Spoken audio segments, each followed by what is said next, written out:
Well, hello again. Thanks for tuning in for another week of Complex Like Wine. This is the podcast where we talk about complicated things like wine and slowly get to improve over time. So this week I have a special guest, Andrea. And before we get into introducing her, how we met and all that, I'm going to go over this week's wine. So here I'm holding up the bottle. This is a Shiraz 2019, all the way from southeastern Australia by the winemaker Jen Pfeiffer. So I'm going to go into her bio really quickly and then read the description of the wine, taste it, and then go into our topic for this week. So her bio is, her parents bought a historic old distillery property in Rutherglen in 1984 in Australia, and she was exposed to wine culture from a very young age, and thus began the process of observation soaking up plenty of knowledge about the Australian industrial wine industries. She studied science and law at Melbourne University and was given the responsibility of making the 2005 for Shiraz, and discovered she loved winemaking. She says when she was awarded the gold medal for the first time, the rest is history. And by 30, she was honored the award of Wine Society's Young Winemaker Year Sommelier's Choice Award from across Australia and New Zealand. And now here we are trying the 2019, the Rebel Shiraz. So I'm really excited to see how it tastes really quickly. That's really delicious. So I'm going to go into the description that she gives for the bottle of wine. It's a bold and juicy Shiraz and dripping with rich, ripe flavors of red berry fruit and humming with a touch of spice and a soft melt in your mouth smoothness. To bring you this taste tingling red, Jen sourced first-rate Shiraz from the trio of vineyards spread across her home region of Victoria, and blended the fruit together for a mouth-watering Aussie red you won't be able to put down. This rowdy red is ready to be enjoyed on arrival, but with flavors this powerful and complex, Jen suggested giving it at least an hour or two to breathe after first popping the cork out. So that is what I did. I'm going to taste it one more time. Perfect. Awesome. You can still hear me, correct, right, Andrea? Yes, got you. Awesome. Okay, great. Well, before I'm going to quickly disclaim how Andrea and I met. She actually did an interview about me at my latest short film on her website called Filmchisme. Do you want to describe about what Filmchisme is? Sure. Hi, I'm so excited to be on here. I have my own Trader Joe's $6.99. Oh, So it's like not as fancy, but it's there. It's there. So Filmchisme is a website that I started last year during the pandemic. I was feeling like a little burnt out. I wanted something creative to do. I've always been interested in international cinema and specifically like Latin American cinema. So then that's my background. I'm Mexican American. So I was like, I'm just going to go for it. I'm going to email people. And Sarah was one of the people that I reached out to. And she was so nice and kind in our interview. And I'm so excited to be here. But yeah, Filmchisme, basically, we cover Latinx film, talent, crew, anything. We'll write about it and we'll cover it. It's been fun. awesome. Yeah, I was really excited when you reached out to me. And okay, so everyone that's not a Hispanic or Spanish speaker, chisme is kind of like the gossip, the tea. So I personally love the word chisme. I use it all the time in my vocabulary. So when I saw what your website was called, I was so excited. Like, oh, let's talk about the tea when it comes to like Latino filmmakers. So yeah, if you guys want to check out the interview, I'll post in the descriptions and post her website too. I think it's a really fantastic idea, and I'm so excited to see where Filmchisme grows. Yes. Sarah's interview is actually one of our most popular ones. Oh, wow. Yes. So, all right, let's talk about, so pandemic happened and then you started getting to making Filmchisme, and one of the topics when I first reached out to you to join this podcast, you wanted to talk about like rediscovering your joy. Is that any way interconnected? Yes, definitely.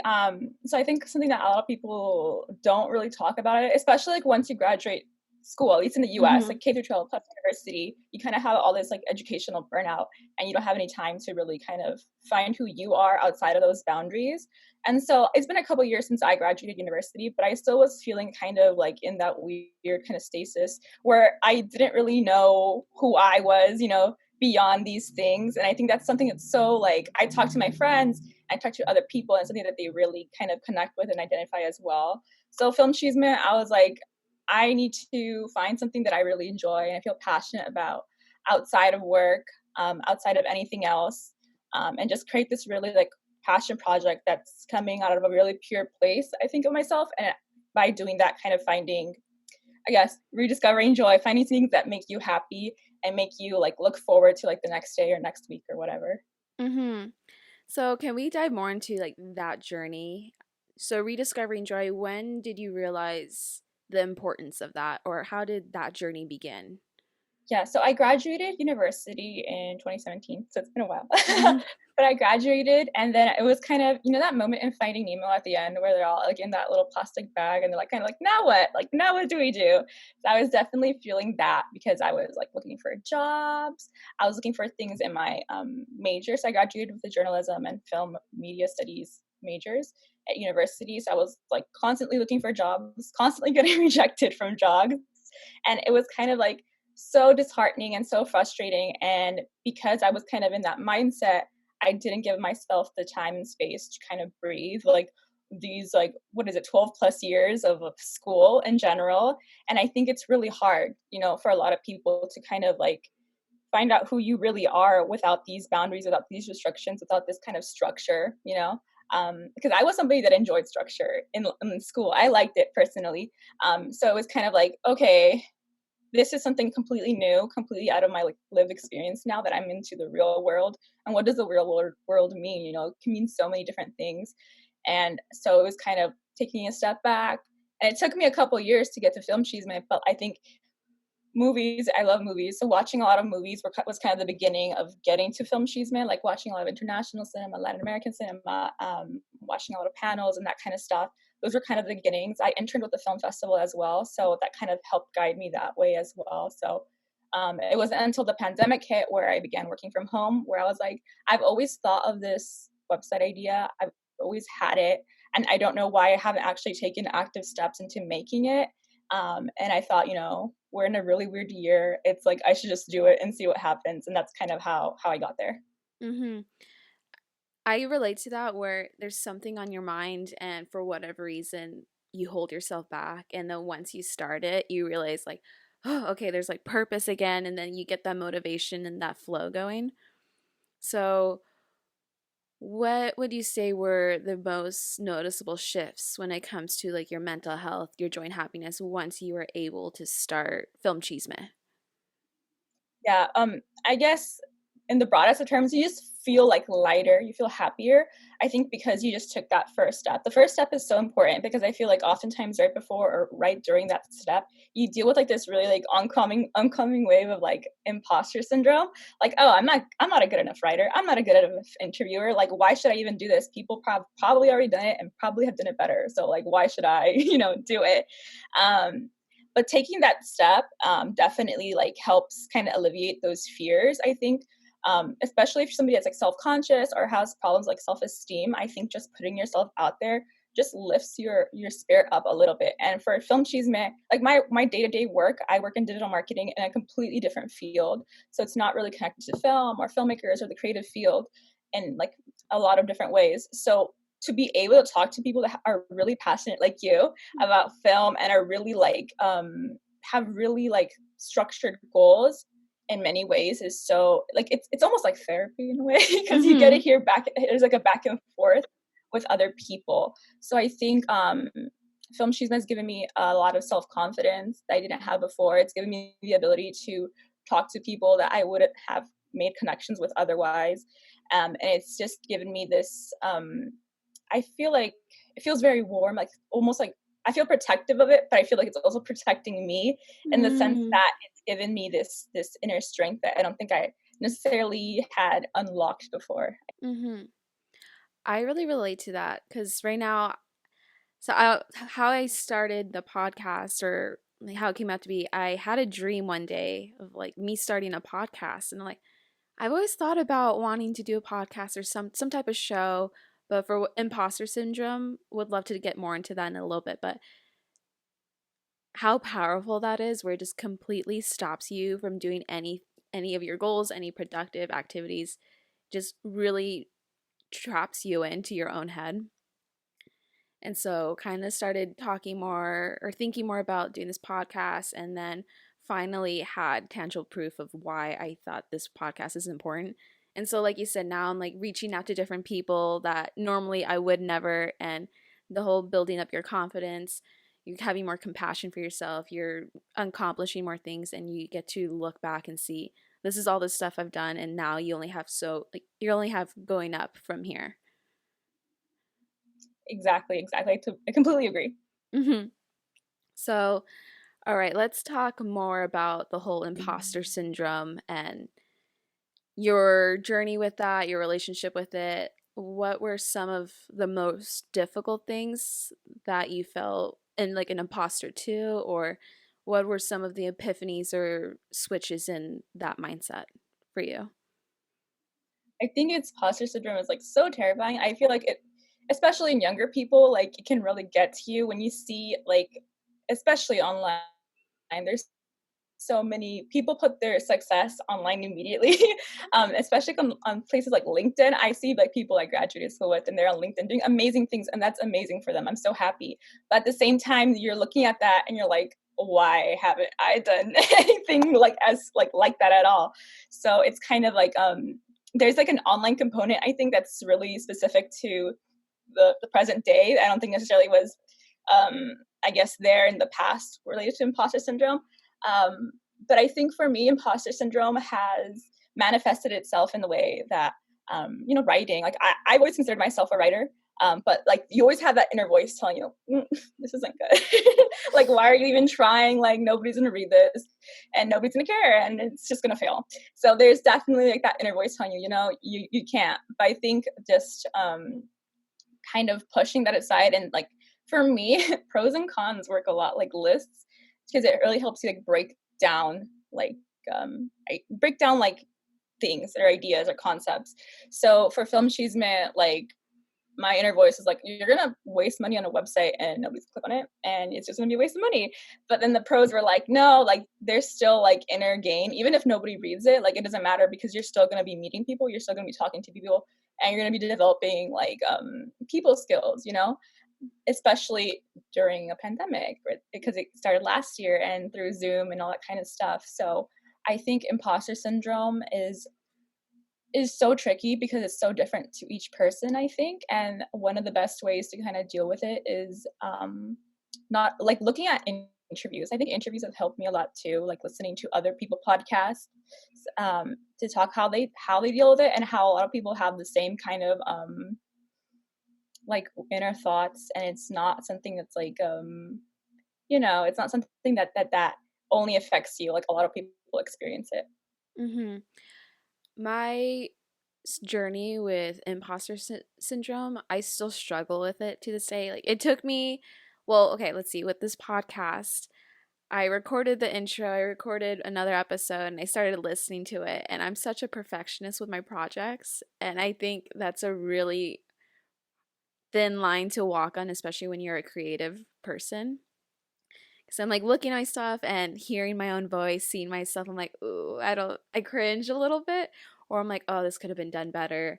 Oh, well, I don't know if this is actually going to be helpful to anybody. Like, am I way in over my head about this? And I think for me, and maybe to other people, like you need to just trust your instinct and your intuition, and those little voices are trying to tell you like you're not qualified, go home. Like, what are you doing? You'd say, at least for me, I think where I find more confidence or success with battling those thoughts is just being spontaneous and just saying, like, you know what, F it. Like, I'm just gonna do it, and if it works, great, and if it didn't, like I still learned something at the end of the day. Yeah, definitely. I think the thing, one of the biggest motivators is like you're never gonna know what the outcome is if you don't try at least. And so like breaking it down into steps is really helpful. Like for me, like at first when I started Filmchisme, one of the most difficult things for me was reaching out, like sending the cold emails to like publicists or filmmakers. I'm like, why would they care about this random website? You know, like Mm-hmm. I don't have like a giant background of bylines or anything like that. But I think that I was really surprised with the way people were open to talking. And so I think that just realizing that and like breaking things down into little steps. So, like for me, one of the ways that I kind of deal with imposter syndrome in terms of email sending is that I'll schedule emails so I don't actually have to press send. So I'll like schedule something Oh, the night before. So like I don't have to physically press send. And that's been so helpful for me. So it's just little ways, little things. that's actually really brilliant. Wow. I'm gonna keep that in my like little toolkit. So when I'm feeling anxious or like, oh, I don't know if I should do this, just have it scheduled. I think when it came time for my film premiere, I had spent a whole year working on this film, and it came finally time where like I'm gonna release it, and there was that anxiety of like, oh my God, no one's gonna like it, no one's gonna come to the premiere. Why does anybody care? And it's like again, like you said, the what ifs. If you just live your life with being so scared and letting fear control you and limit you of these opportunities, you're gonna live your whole life with, well, what if this had been great? What if about that? And one of the books I'm reading right now, which is called Mastering Your Mind, he really talks about that what if and that dialogue with yourself. And sometimes you just got to do it, just bite the bullet, and you're going to know afterwards. And if it didn't work out exactly the way you wanted, well, now you know, and now you know what to do to make it work for you next time. Especially, yeah, I completely agree. Especially if something's been kind of like nagging at your head for a while. So for you, for your podcast, you know, it's that thought that keeps coming up. Or for me, my website, it kept coming up for like a couple of years, and it kept coming up and it kept coming up in the middle of the day, like at random times, and I hadn't actually taken the step forward. I'm like, if this thing is constantly in my mind, like it deserves the chance to like live a little and like go out into the world and see what like happens from it, even if it Mm-hmm. fails. Right. So, one of the other topics we talked about was online boundaries. And I think for both of us, kind of our job now is putting our portfolio, our work online. So, what is your journey with finding that really healthy online boundaries and that really like healthy space for you when it comes to social media or like talking to different people and then putting your work out for everybody to see?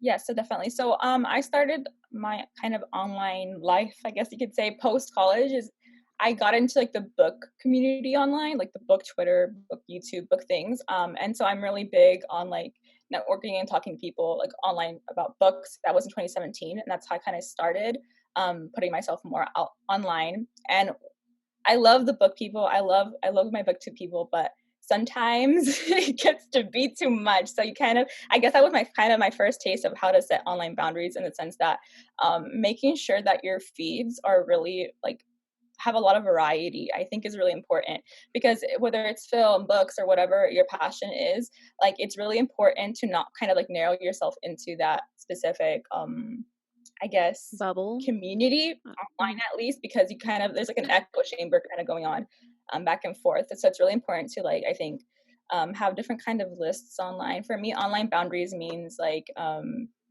you know just making sure to put yourself first, and it kind of goes against, I guess, sometimes it feels weird to do that in the sense that so much of what you do is you want to show people your work and you want them to interact with you, but sometimes it's better to kind of step back and like breathe and go outside and read a book, like a physical book or something. It's really important to think of yourself first, because online communities are great, but they're oftentimes like sometimes it can be vicious and they're like echo chambery, and it's just not cute. It's not cute, and so you need to like give yourself the time and space to kind of reflect back at what's being online and see like just take it in, soak it in, but don't let it completely affect your day, if that makes sense. Mhm. No, that makes sense. Have you personally experienced any point within like the online realm where it's negatively impacted you? No, actually haven't. And I'm not going to wood on that one. So far, so good. I think part of the reason is that I kind of segment those different parts. So for Filmchisme, like we have our own separate like social media accounts, and then I have my own personal account. So there's like that separation of like my project and me. And I think that's really important because if you make yourself into your project, I know that sounds kind of weird, but if you like meld those two things together, I think personal emotions can start to affect your project, and that's not necessarily like the best thing to do. I know a lot of people struggle with like parasocial relationships online as well, where they feel really connected to something and that same affection isn't given back to them back, like it's one-sided. And so I think really I think it comes with age too. I think the older you get, the more you kind of realize those boundaries and those spaces. But just realizing that online communities are great, but just take a step back, breathe. It's okay if you're going through something online, if you're getting quote unquote canceled, like first off, reevaluate what you did, and if it's something that's like not cool, not good, then make active steps to rectify that. But if it's something else, then realize that Twitter comes and goes, online communities come and go, and you need to put yourself first and step away if that's the best thing to do. I think that's really great advice. Personally, for me, my social media account is kind of like my projects and me mixed into one, just because I haven't really felt the need yet to separate them. Because again, imposter syndrome, I don't think my projects are big enough to have their own like pages or websites. And so that's really great advice. I'm going to take mental notes of that, because I think going forward, now that I'm adding this podcast into my social medias and going to be promoting those, like you said, it's finding that balance of what's reality, what's in your real world, and what's on social media. And I think reminders that all of us could take once in a while is that social media isn't everything, and it's all a front, all perception that people want you to see. And so, again, it's much easier for people to quote unquote cancel or to maybe roast or be vicious online because they're not to your face and they're behind a screen. So I think there's some power in like having that disconnect of being comfortable, compassionate, and confident within yourself, knowing where you are and realizing if, again, like you said, if you said something that was inappropriate or offensive to somebody, rectify that, make amends, do what you need to do to make it right. But if there's other ways where people are just really vicious, just knowing that they don't know the true you and you know it yourself, your family, your tribe, your friends, like they know who you are, and finding a balance of making peace with that. Definitely. Just, I think finding empathy within yourself and empathy within others, I think that's like the best kind of way to deal with social media. And I like keeping things separate too as well, because like I guess I don't like want to like presume people would do this, but like if stalking reasons or just like safety reasons, I don't want, I want people to be a little bit separate from that. So that's why I keep two things like in different kind of worlds. No tags, no anything like that would be identifiable. That's true. I think now our like generation as Gen Z or millennials, wherever you fall within that, we're the first generation to like grow up with the internet and with social media and have that additional pressure that our parents don't understand or didn't have growing up. So what would be advice that you would give to other people that might, especially like younger kids, maybe like 10 years younger than us, or going through that transitional period where social media is literally your life and your social means of getting, what would be advice you would give to them? Yeah, well, I think it's so interesting because, nothing really dies on social media. So anything you say on social media will stay there and is like on the internet forever. And I think about like when I was like a kid, and like if I had social media, like when I was a kid, it would be so dangerous in the sense that when you're a kid, you're kind of growing into yourself and finding your own personality, and you go through these really weird phases. Mm-hmm.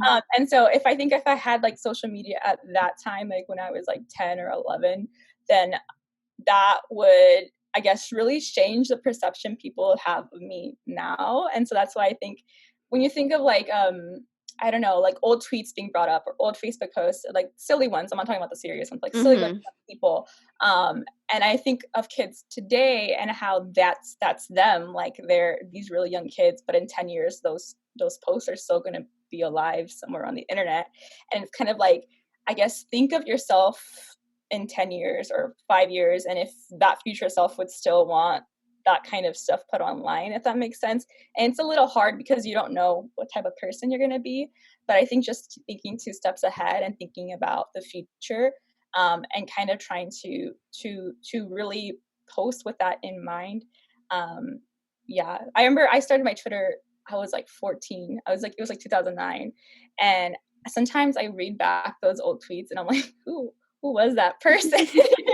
Like, who is she?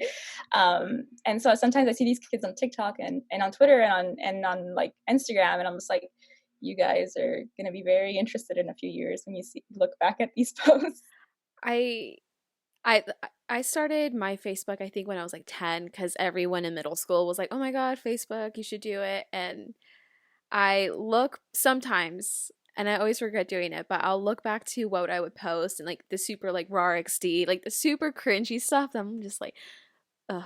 You're And like, who is she? I'm like, who is she? That's not me. I swear that was a whole nother life. And now all these kids where there's more pressure to be more grown up.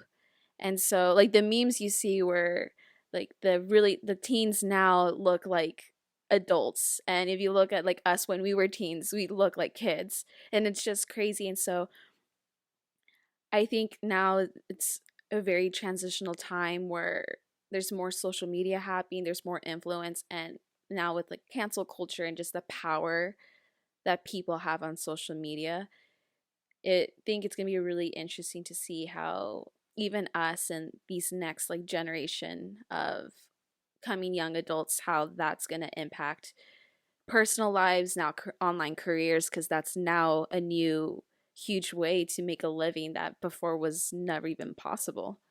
Exactly. Yes. I think, yeah, just also if it's affecting you too much, like if something, like, remember to take days to like step back. I think for younger kids as well, just like take a breath, like put your phone away for a little bit and just like breathe. And this goes for anybody, but I think for younger kids, like sometimes I see my cousins or stuff like that, and they're like in middle school and high school, and just like remembering to just breathe, because the world doesn't revolve around your followers, and you have to keep trucking on.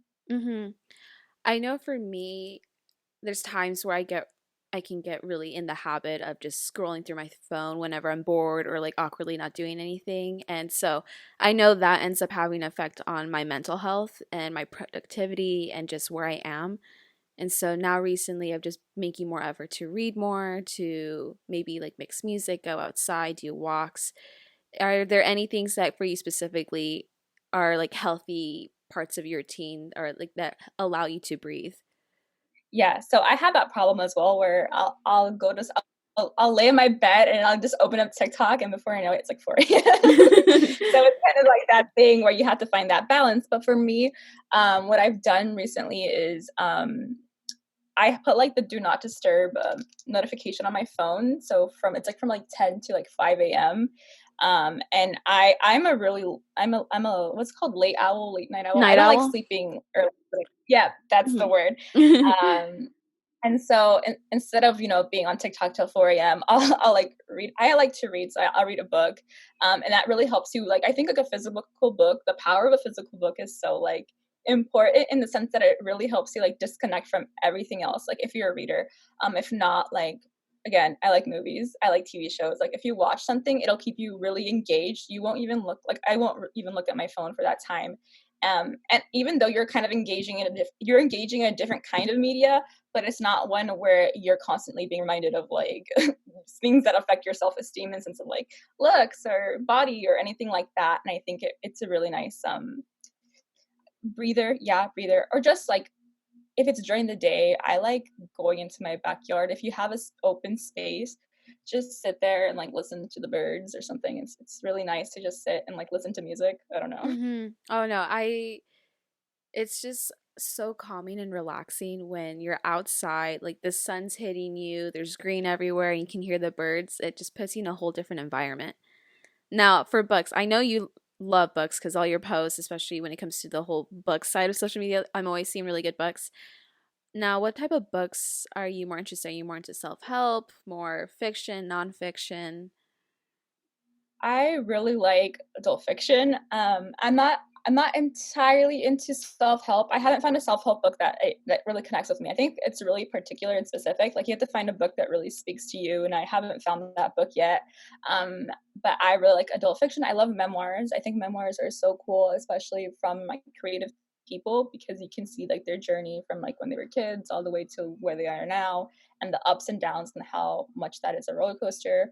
I really like reading non like literary fictions. That's not literary fiction, literary nonfiction. Hmm. So creative nonfiction is really interesting to me in the sense of how people kind of weave these really um like lyrical beautiful prose with like journalistic things that have happened. I think is really like cool. But yeah, I really like adult fiction. It's my favorite, but I do love like a good YA book every once in a while. Hmm. And now you said you were a writer, so with that, what are your goals for career wise or long term? Do you want to write your own book, or is it more into just like publication, or now just for your website? Yeah, it's a complicated question. I think it's one that I'm still trying to discover myself. We're Mm-hmm. talking about rediscovering joy, like writing as part of that. Like I think for so many years, I kind of wrote because I had homework, because I had an assignment. It's really this academic style, which can get really tiring. And so part of that, part of finding out what I want to do is kind of falling back in love with like writing itself. So how that's manifested itself, like so far, has been more journalistic in the sense of like interviews, and that a lot of my freelance work that I've done in terms of writing has been like for newspapers and that kind of stuff. So it's kind of taken that more journalistic vibe to it. But a lot of my beats are arts and culture. So I think like culture writing, arts writing. I love writing about food, which sucks because in the pandemic, like it stopped because the restaurants were closed. But I love writing about food. I love eating. So I think that's really interesting to me. I do like creative writing, and it's something that I'm constantly trying to work towards. So when we're talking about disconnecting, a lot of it is like opening Final Draft or whatever program I might be using that day and just writing and seeing what comes out and reading it and editing it and whatever. So I think it's a process definitely for me. I just think something that has like a lot of, I really like descriptive words. I really like lush writing. So anything that has to do with that. So I think that's where I'm probably heading, hopefully. Mm-hmm. Now, touching back, since you brought up rediscovering your joy and through writing, what are some of the easier parts of that? What are some of the struggles when it comes to writing out of something you want to do and then finding not getting stuck because you feel like you have to? Yeah, I think back to the imposter syndrome thing. I think it goes back to that where you open up your blank Word doc and you're like, why should I even try writing if it's not going to be good? you know? And so I think part of that process is just, um, it's going to sound weird, but forcing yourself through that first, hour of writing. Or like what I do when I write is I like to pace. I don't know if that's weird. Sometimes I like pace, like movement helps me write. Or if you're writing like a story, or if you're writing something creatively, you don't necessarily have to start in chronological order. You can just start writing, from what I mean, you just start writing from where your mind is at now. So I think that for me is where I kind of started. And then I have a journal, like a physical journal, like so I'll write things down there, and I think it really helps me like creatively, because my mind is kind of forcing itself to think what I want to write physically next. So I think like a combination of those two things has been helpful for me at least. That's a good point. Yeah, because for people that don't know, I write scripts. My most of my films I've written myself, and so again, the imposter syndrome where you have ideas and then it's just getting them to paper or onto your computer. And for me, I always struggle with just starting. And when I was in school, it was easier to do that because I knew like, okay, I have to write it because I have an assignment due and like I have to, there's no point. And I think for me as a perfectionist, I procrastinate because I'm always putting off like, well, if I wait a little longer, it'll be a little better. It's not ready yet. And so some of the biggest lessons I've learned through my filmmaking is sometimes you just got to say F it and just do it. And now what I'm trying to implement is, okay, maybe let me write a page a day, or okay, a page a week to get me started. That way, at least I'm putting something down. And as soon as you know it, you've accumulated X amount of weeks worth of pages of story, of like character development. Yeah, again, where I struggle is just the initial starting, because I'll turn on my computer, I have ideas, and then I'm like,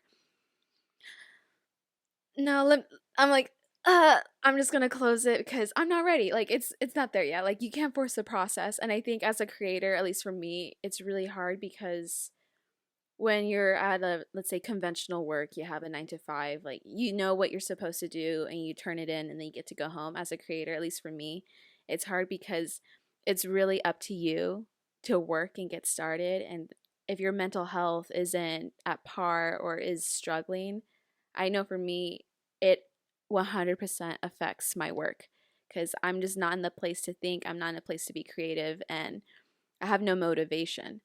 So for you, if you've ever been like stuck like that, what, like besides forcing yourself to just do it, are there any outside influences or things you do to kind of help boost that creativity or like that motivation?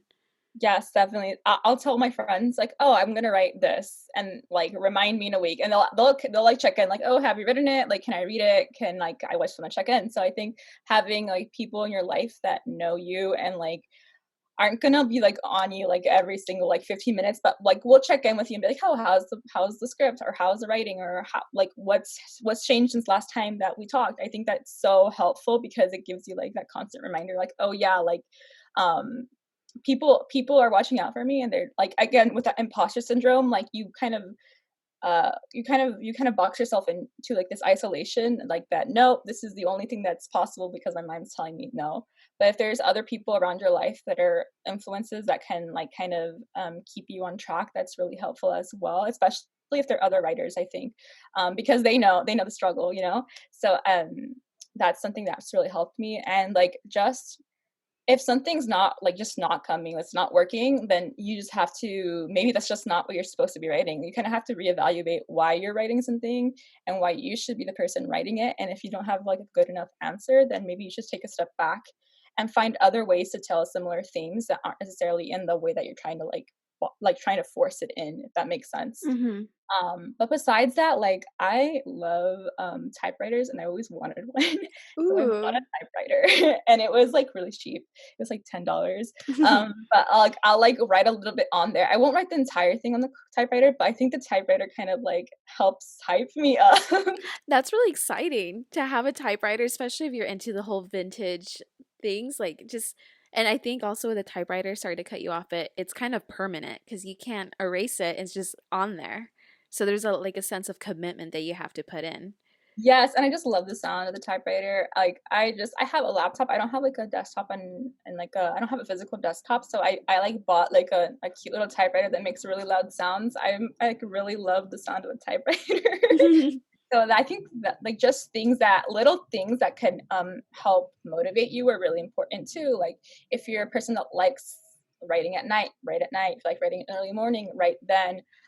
If you need to have like a glass of wine next to writing, like just create that Mhm. environment, create that perfect environment for yourself, and I think it'll really, you don't notice it at the time, but it really helps motivate you. That's true. For me personally, again, I'm anything creative, artistic. If I'm struggling with writing, I've noticed for me, okay, let me at least paint or draw something, or let me mix music, let me go outside, go for a hike. And that really motivates my creative juices and energy. And what I've tried to do now, especially like going through like a really serious funk where I was just kind of depressed, like didn't want to do anything, super stuck, and was like, oh my God, what am I going to do? Like, I can't force it because there's just nothing happening. Or I started doing, okay, let me at least draw once a week. Let me start reading chapters every day. And I've noticed for me that's really forced me to like start thinking, start like processing. start using that like creative muscle that I have, and it's made it much easier for me to now start writing. Or I have a journal too with for just my stories or just like any script ideas, and so now I'll just like think of idea, just write it down, and so at least I'm have one step closer. And maybe for other people, for me, I get really overwhelmed with big goals because I'm such a perfectionist. I'm like, well, I have to do everything perfect at once, and I need to remind myself like it's okay to do baby steps. You can do one thing at a time, and before you know it, you're already more than halfway there. Yes, definitely. Completely agree. And I think that just I lost my train of thought. Oh my God. No, I think that just I lost my train of thought. Oh, you're good. I lost it. Oh my God. It was right here. I think it was something along the lines like like I think that If it comes back to you, it's feel free gone. to like jump in. It's gone. So, okay, now we're reached a year pandemic. Filmchisme, from what it looks like, is doing really successful. You have like a good amount of interviews happening. What are some things you have learned through that process of kind of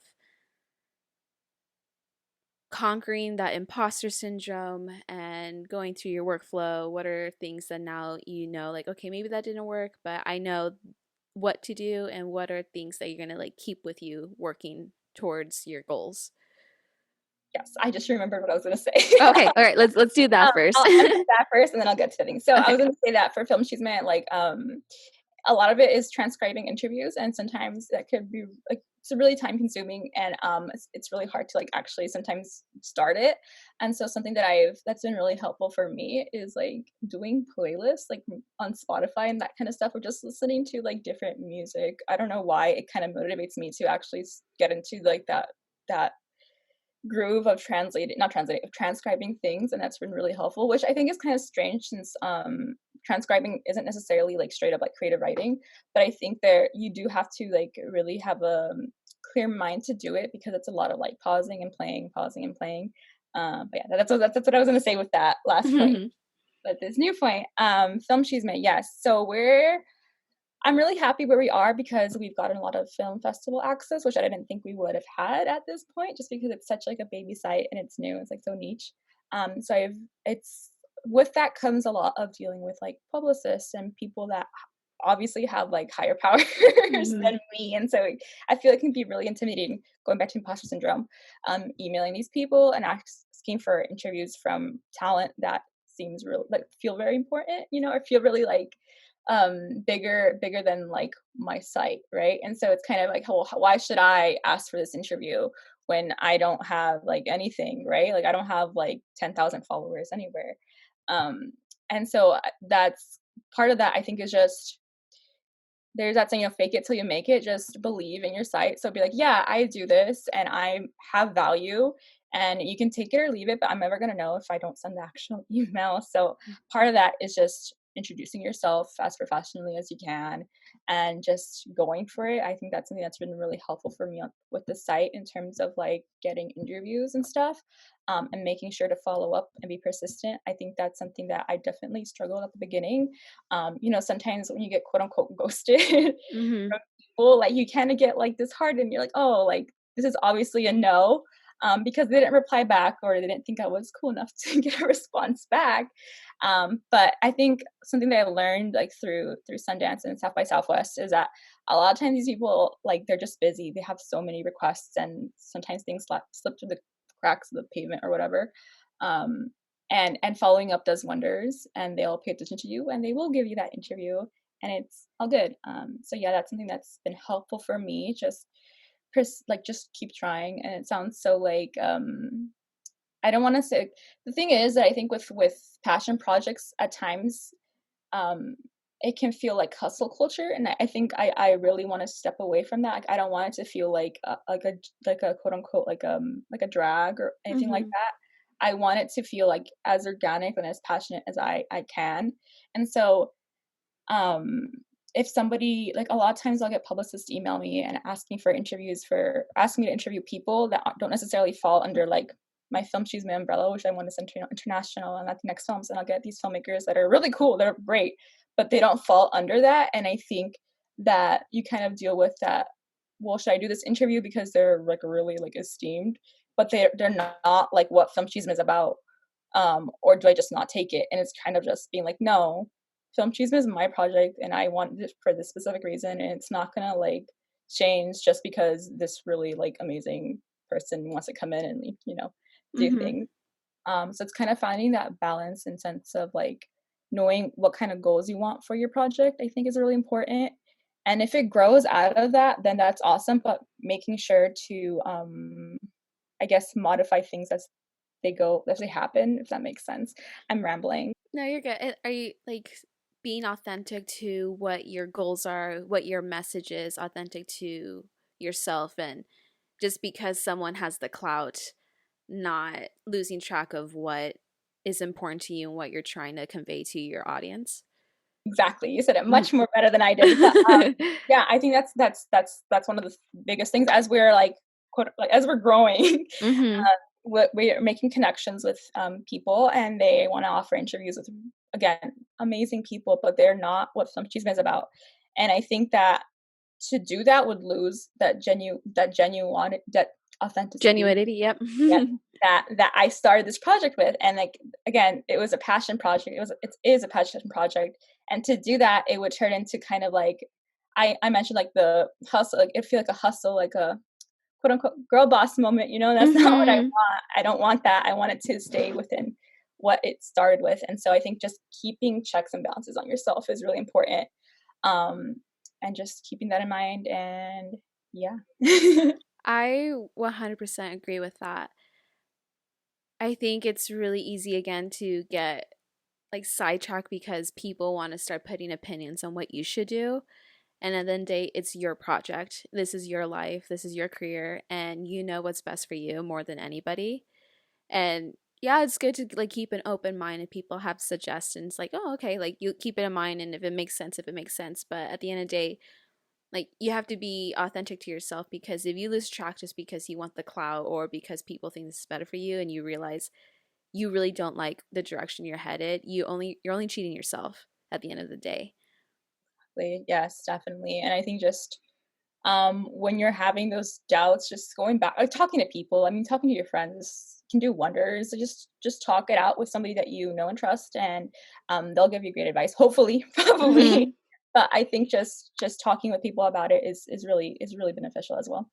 Yeah, and again, to piggyback off of that, this is exactly why I wanted to start this podcast because I think it's really important to have these conversations with a friend. And if you drink, if you don't, like water or wine or whatever, like it's nice to just like have something to talk over with, you know? And again, with this podcast, it's, you know, finding people you trust, finding that safe space where you can be vulnerable and open, be like, all right, this is what I'm thinking. Here are my doubts. What is your input? And finding those right people that have your best intention in mind. Yes, completely. Just people that you can, again, really trust, and that aren't gonna like turn around and like give you horrible advice, because that does happen. You find Hmm. people that turn out to not be so great. So being really careful with who you give your trust to, but once you do that, doing that as authentically as you can. Yeah. Well, couldn't have said it better.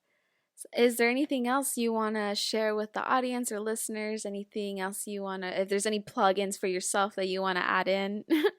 My plug is for y'all to go check out my website. I've been talking about it all podcast, but it's filmchisme.com.